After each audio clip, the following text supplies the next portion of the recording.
జ్యోతిషాస్త్రరీత్యా ద్వాదశ రాశుల్లో రెండవ రాశి అయినటువంటి వృషభ రాశి మిత్రులారా, మే 15 నుండి మే 21, 2026 ఖచ్చితమైనటువంటి శుభాశుభ ఫలితాలు ఈ వారంలో ఎలా ఉంది అంటే, స్లోగా కనిపించిన లోపల స్ట్రాంగ్ ప్రాసెస్ జరుగుతుంది.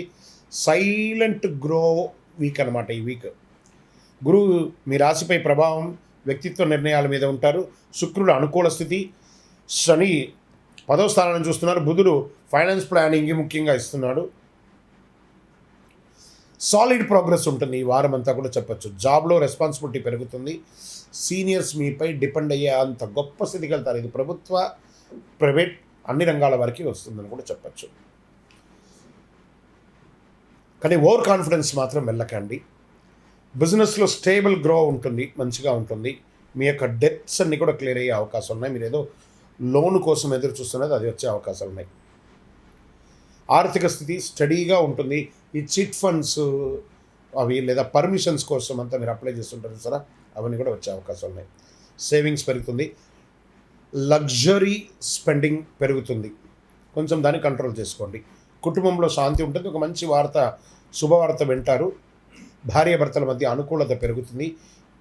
రాజకీయంలో మీ మాటకు విలువ పెరుగుతుంది. కానీ పేషెన్స్ అవసరం ప్రజాక్షేత్రంలో వెళ్ళేటప్పుడు.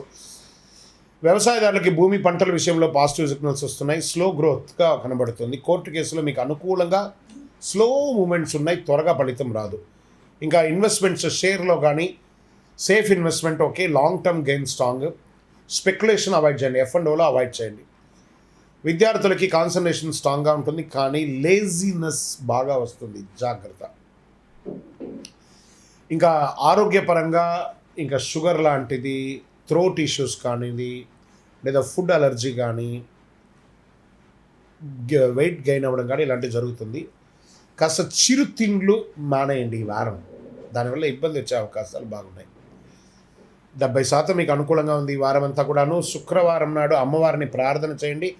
పేద మహిళలకి వస్త్రం కానీ చెప్పులు కానీ దానం ఇవ్వండి. కొత్తది, వాడింది కాదు సుమ. మళ్ళీ బాగా వినండి సుమి, మీరు వాడిన బట్టలు, వాడిన చెప్పులు ఇవ్వకూడదు. కొత్త బట్టలు, కొత్త ఇది ఇవ్వాలి. అండ్ మీరు చేయవలసిన పనులంతా కూడా చలివేంద్రాన్ని ఏర్పాటు చేయడం. ఓం శుక్రాయ నమః, శ్రీమాత్రే నమః 108 సార్లు చెప్తూ ఉండడమే ఈ వారం అంతా కూడా మీకు చెప్పచ్చు.